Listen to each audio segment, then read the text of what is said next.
নমস্কার শ্রোতা বন্ধুরা, কেমন আছো সকলে? আশা করি আমরা যে যেখানেই আছি আপন আপন কর্তব্যগুলোকে ভালোবাসা আর সততার সাথে সম্পূর্ণ করার আপ্রাণ চেষ্টা চালিয়ে যাচ্ছি। আর আমরা আমাদের এই যে সাধনা, এই সাধনায় মা বাবার আশীর্বাদে, গুরুর কৃপায় আর পরমেশ্বরের ইচ্ছা অনুসারে সফল হব, তাই তো? তাহলে এসো আবার পেয়ে শ্রোতা, গল্প বলল ট্যাঁট্যা, ছোট্ট মানুষের ছোট্ট গল্প, লেখিকা শ্রীমতী বাণী পাত্র, আর গল্পের নাম ভয়, আর পর্ব 7। ট্যাঁটারা দুজন একই দিনে সকাল সকাল বাড়ি থেকে বেরিয়ে করোনার দ্বিতীয় ডোজ নিতে ওই নার্সিংহোমে চলে গেল। মানে ট্যাঁটা আর ট্যাঁটার স্বামী, যাতে তাড়াতাড়ি বাড়ি ফিরে স্নান টান সেরে মধ্যাহ্নভোজ সারতে পারে। নার্সিংহোমে যাবার পর ট্যাঁটা জানতে পারলো করোনা ভাইরাসের দ্বিতীয় যে ডোজের ফাইল শেষ নম্বরে, সেই যে ফাইল তার শেষ নম্বরে ট্যাঁটার নাম রয়েছে।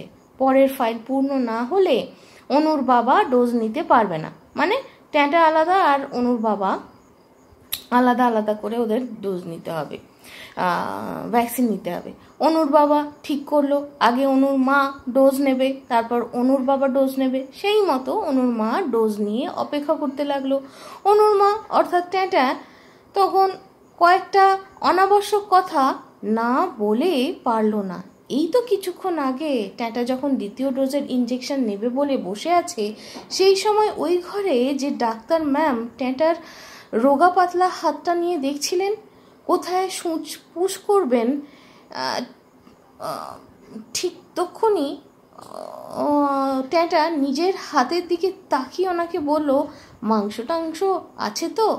উনি রসবোধে উত্তর দিলেন, আগে বলে রাখলে মাংস টাংস আনিয়ে রাখতাম। তারপর উনি ইঞ্জেকশন দিয়ে বললেন, তুলোটা একটু পরে ফেলে দেবেন। তারপর ট্যাঁটা ঘর থেকে বেরিয়ে সিটে বসে অপেক্ষা করতে লাগলো। অপেক্ষা করতে করতে কখন সূর্য মধ্যাহ্ন গগনকে অতিক্রম করে গেছে ট্যাঁটা বুঝতেই পারেনি। ওই নার্সিংহোমের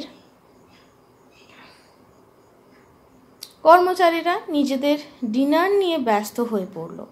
তখন ট্যাঁটার খেয়াল হলো সূর্য পশ্চিম আকাশে নামতে শুরু করে দিয়েছে। এমন সময় পাশের ঘর থেকে ডাক্তার ম্যাম বেরিয়ে এলেন। ট্যাঁটাকে তখনও বসে থাকতে দেখে বললেন, তুলোটা ফেলে দিন। আপনি এখনও বসে আছেন? ট্যাঁটা বলল, আমার স্বামীর দ্বিতীয় ডোজের ইঞ্জেকশন নেওয়া হয়নি, তাই বসে আছি। উনি বললেন, তাহলে তো আপনি ভাত টাত কিছুই খাননি? ট্যাঁটা বলল, না। উনি বললেন, আপনার তো খুব দেরি হয়ে যাবে।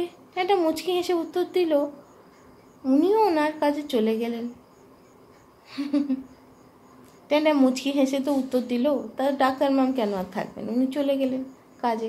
আর ওনার চলে যাওয়া দেখতে দেখতে ট্যাঁটা আরও কিছু দেখতে পেল।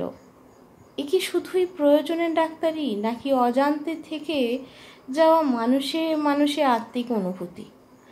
ওনার এই আন্তরিক বোধে মনেই হয় না যে ট্যাঁটা একজন ওনার পরিচিত পেশেন্ট নয়। ট্যাঁটার মনটা খুব খুশির মেজাজে ভরে উঠল। খুশির মেজাজটা বেশিক্ষণ ধরে রাখতে পারলো না, কেননা ট্যাঁটার স্বামী এসে খবর দিল দ্বিতীয় ডোজের কোটা এখনও পূর্ণ হয়নি, তাই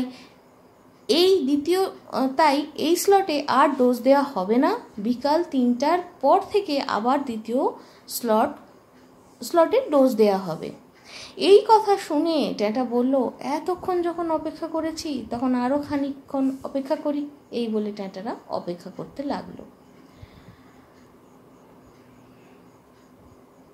অপেক্ষা করতে করতে ট্যাঁটার স্বামী পরের স্লটের কোটা পূর্ণ হতে আরও কিছুক্ষণ সময় পেরিয়ে গেল। ট্যাঁটার স্বামীর জন্য তো অপেক্ষা করছিল, তা পরের স্লট ভর্তি হতে মানে পূর্ণ হতে আরও খানিকক্ষণ তো লেগেই গেল, কেটে গেল। অবশেষে এতক্ষণে ট্যাঁটাদের অপেক্ষার অবসান হলো বা শেষ হলো। ট্যাঁটার স্বামী ইঞ্জেকশন নিয়ে বাইরে অপেক্ষা করতে লাগলো নার্সিংহোমের প্রোটোকল অনুযায়ী। ইতিমধ্যে আর একজন ভদ্রলোক ইঞ্জেকশন নিয়ে সিটে বসে অপেক্ষা করতে করতে আস্তে আস্তে শুয়ে পড়তে লাগলেন। তাই দেখে ট্যাঁটা ভয় পেয়ে গেল।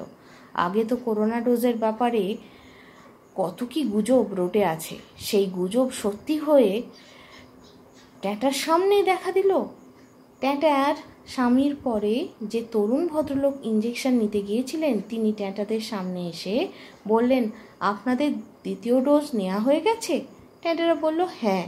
উনি বললেন, চলে আসুন, এখানে যত থাকবেন ততই অস্থির হয়ে যাবেন। এই বলে ওই তরুণ ভদ্রলোক এবং ওনার স্ত্রী চলে গেলেন। ট্যাঁটারাও সঙ্গে সঙ্গে নার্সিংহোম থেকে বেরিয়ে বাড়ির পথে পা বাড়ালো। তো আজকের গল্প তো এখানেই শেষ হলো। এর পরের অংশ জেনে নেব পরের অধ্যায়। হ্যাঁ, সত্যি অনেক কিছুই তো হয়, কিন্তু যা নতুন আমাদের সামনে সেটার সঙ্গে বোঝাপড়া আমাদেরকেই করে নিতে হয়। সেই বোঝাপড়ার সময়, বুঝে নেওয়ার সময় কখনো কখনো কেউ আসেন অযাচিত হয়ে, তাদের ভালোবাসা সততা দিয়ে সাহায্য করার জন্য, তাই তো? তাহলে আজ আসি, টাটা।